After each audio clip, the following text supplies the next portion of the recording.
see those open box cars over there with arms and legs hanging out of them. They had so many bodies on them that they was falling off on the Jews. Mm-hmm. Dachau was one. Dachau was one. The one we come closest to, was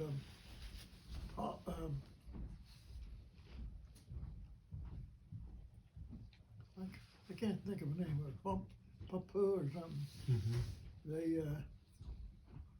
They get us around out in the country. When we got near those places over there where those box cars where those open cars had bodies on them, they managed to get us way away from them, far as to get away from them. They worked a screw around them,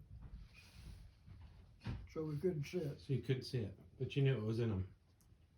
Well, you could see the once or twice, once it kind of slipped up, and we, the early group got a glimpse of it down over there, and they said it's pretty horrible. Hmm. They had those ovens, you know, where they incinerate these people, and they were horrible. They did thousands of them. And that. Maybe nearly 1 million of them, I don't know, in that Holocaust. That and so was your POW camp close to the concentration camps? Not right there. Okay. It's when it was on the road when we got close to that kind of stuff. And you're Closest to it. One German told us that those German guards they go separate all them young girls, 14-year-old and stuff. And he said they'd use them for their own benefit. Mm. Some friendly. This one guy, he kept saying New York, New York. He knew they was beaten, but he kept. I think he wanted someone to take him back to New York. The German did? Yeah. So when you're on your march and you're going 500 miles,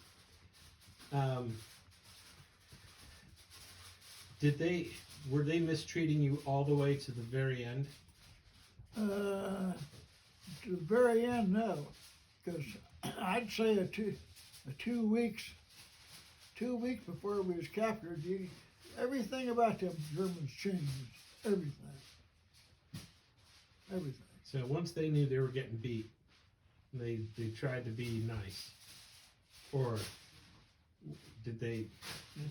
They just, like I say, this one guy, he kept talking about New York, and others come up and he couldn't speak English, but I could, but you knew he was offering you something. You didn't know what he was offering you. He was offering you something, rather, cigarettes or something. And they were. But they and then them L5s, those American little L5 liaison planes was flying over. About 2 weeks out, them birds kept flying over, and they wasn't very high. They were just flying right over back top of us, just like and giving us some message right there. Huh. And I see the Germans got that message too. They knew they was done for then. They knew it was. Did the U.S. Try to drop aid packages? Did they recognize your big column of POWs? Did they ever drop packages to you? You know, at one point they did do that. Okay. They did drop some packages, but I think they got them. I don't know. We never on that road. We I tell you, that's where we lost all the weight. We couldn't eat and had dysentery. Everybody had dysentery. I think everybody in that place had dysentery. Wow. The worst kind of dysentery. Did you ever get to meet Patton let's go back real quick. So you get to the bridge. Yeah. And that transition. And was there a peaceful transition between leaving occupied Germany to liberated? So did you guys have to just run across the bridge? No, we just kind of seen them over there, and them guys started. Those guys, you could tell them guys had been through a war. They was ground guys, and you could tell they was pretty well beaten up. And there was some of them in jeeps out in the front. They stood up in there and started waving at us and everything. So we gradually, the group just started going across the bridge real. I mean, just you could. At that time, we was down. We couldn't. I tell you, about that time, we just about had it. A lot of us couldn't hardly make it walk, and they hadn't shaved. I hadn't had a bath. I tell you that. I didn't have a bath. Hadn't have a bath. No bath, no shave. And we looked like a bunch of whatever. And we worked our way over there, and them guys got out of there. A couple of them come up and shook hands with us and put their arm around us, a couple of them. And some of them went back at the end of the group somewhere and got hold of the Germans, and they took them, put handcuffs on them or something. But that's about, it was just I don't know, just like a meeting of some kind. Wow.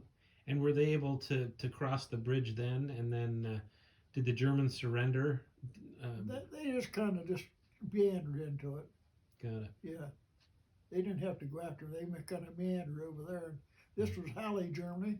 Bitterfeld was on one side. Halle, Germany was close to it, right there. And that's where they de-license. Some of us, I think I was de-loused at least 3 times. They took all my clothes off, clean clothes. They shaved you. And did all that. And then they had to do it again because there was some of them left there. There's knits or something. I had some on me. Seemed like 3 times I got de-loused. Wow. Clean clothes on. So what was the town's name that had that bridge? That was, well, I don't know. Bitterfeld where we went, but I don't know. I guess maybe Bitterfeld. That's probably what you're asking. And then, so when did you ever see anybody from the crew after that, after the war?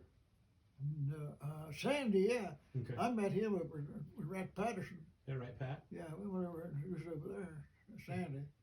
No, I wanted so bad to for Jack Boone to come visit me, or he wanted me to come out there first. He lived in Colorado Springs.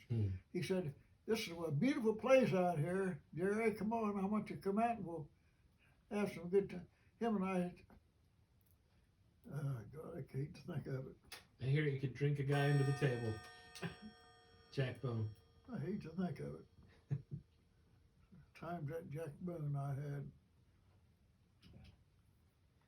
Do you have any other memories like of you guys as a crew before you deployed, or while you were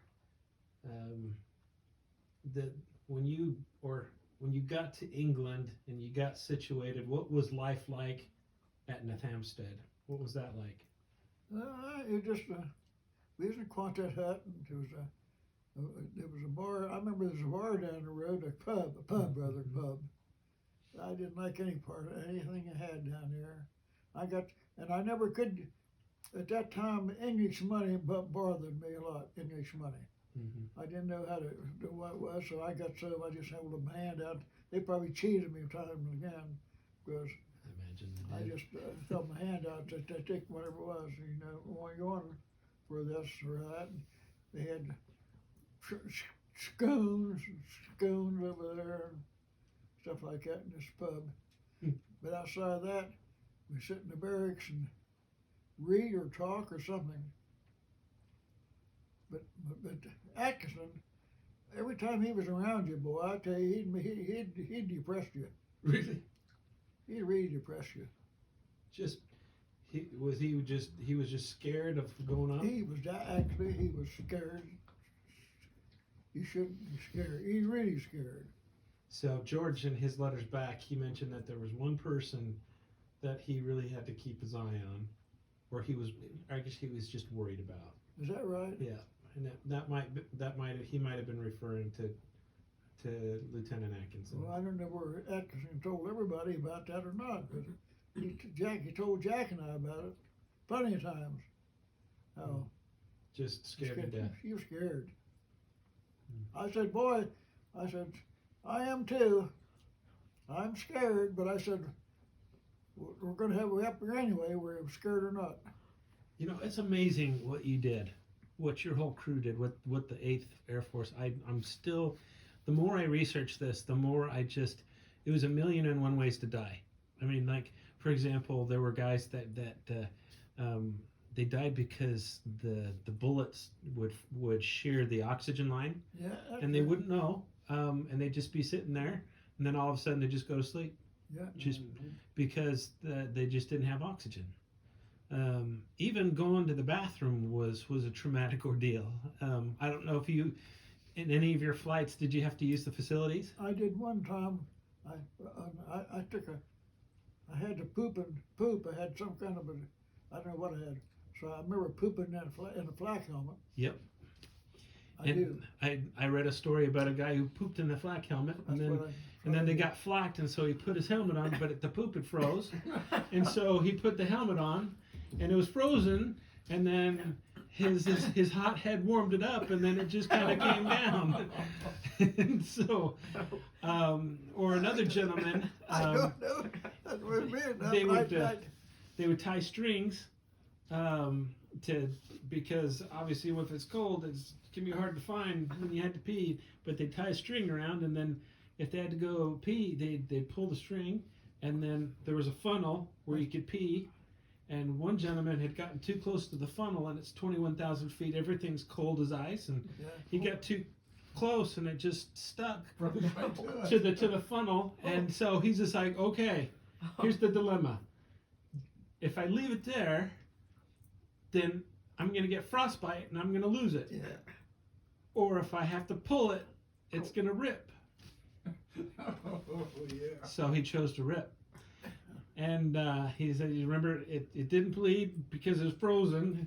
He went, as soon as they landed, he went to the aid station, and they said, well, do I get a Purple Heart for this? And they said no. And so it's just amazing, the stories and what all of the crews, the experiences that they had. And it's interesting the similarities and some of the same things happened to your crew as other crews that I have read about. But just amazing. And so that's why I'm so passionate. Is this Well, did you tell me that Lieutenant Wilson, he was not married, and when he went over went to England, he wasn't married then?